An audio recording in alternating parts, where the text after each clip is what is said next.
Ndërkohë Edi Rama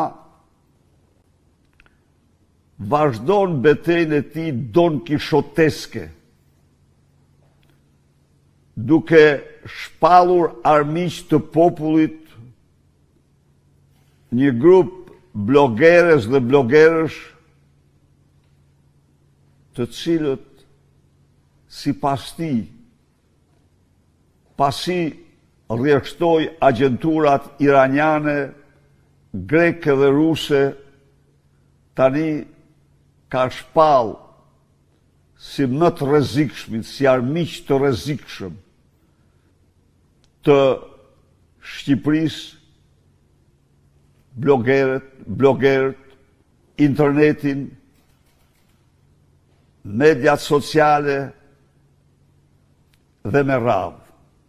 Në vend se të ndigjoj zërin e tyre, të plotësoj 5 kërkesat me njëherë të protestës mbar popullore, jo partjake, rinore, qytetare, ai vazhdon të përçmoj, vazhdon të fyej, vazhdon të injoroj këtë zhvillim historik, i cili nuk mund të dështoj në asnjë mënyrë dhe po afron ditën e fundit të këtij regjimi të rryer për shqiptarët, për mbar shqiptarët, kombin shqiptar.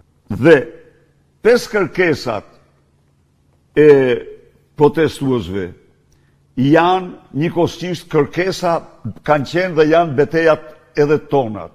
Asnjë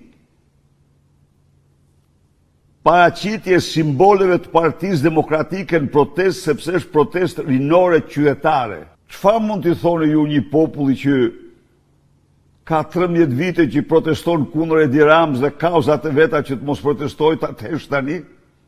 Kjo nuk do kishte kuptim, por nuk është bërë.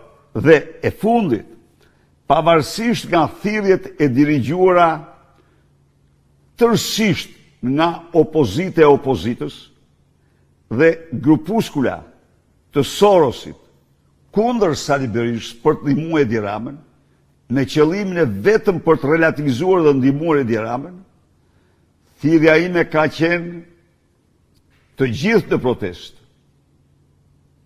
Qytetarët kanë të drejtë të brorasin si të duan, kurse ata të cilët mendojnë se duke të shfrytzuar mikrofonin mund ta manipulojnë atë protest, ata do dështojnë.